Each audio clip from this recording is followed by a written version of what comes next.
എന്റെ പൊന്നു ചേട്ടാ, കറുപ്പിനും 16 കരു, വെളുപ്പിനും 16 കരു. അപ്പോ ഒരു വട്ടം എന്താ കറുപ്പ് ആദ്യം വെച്ച സഹോദരന്മാരോടാണ്. ഇവന്റെ പുകവലി മദ്യപാനൊക്കെ ഭയങ്കര പ്രശ്നമാണ്, ബാഡ് ഇൻഫ്ലുവൻസ് ആണെന്ന് എനിക്കറിയാം. ചേട്ടനോട് ദയവ് ചെയ്ത് ക്ഷമിക്കണം. നല്ലൊരു മനുഷ്യനായി മാറാൻ പറ്റുമെന്ന് ഞാൻ നോക്കട്ടെ. എന്റെ സഹോദരന്മാരോടാണ്, പുകവലിയും മദ്യപാനവും നല്ല ശീലമല്ല. ചേട്ടനോട് ക്ഷമിക്കണം. നല്ലൊരു മനുഷ്യനാകാൻ ഞാൻ ശ്രമിക്കും. ജാമ്യം കിട്ടിയതിന് പിന്നാലെയുള്ള ബേഡന്റെ വാക്കുകളാണിത്.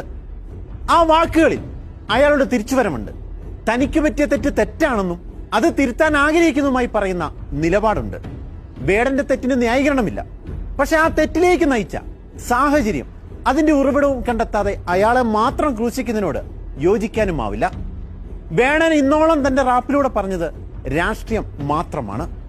കറുപ്പിന്റെ രാഷ്ട്രീയം, പട്ടിണിയുടെ രാഷ്ട്രീയം, പാവപ്പെട്ടവന്റെ രാഷ്ട്രീയം, സമത്വത്തിന്റെ രാഷ്ട്രീയം, ജാതിയുടെ രാഷ്ട്രീയം.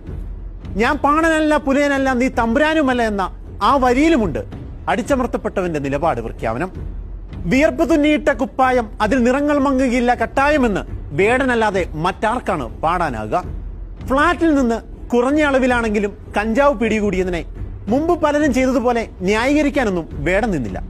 പറ്റിയ തെറ്റ് അയാൾ ഏറ്റുപറഞ്ഞു. ഇനി ആവർത്തിക്കുകയില്ലെന്ന് ആണയിട്ടു.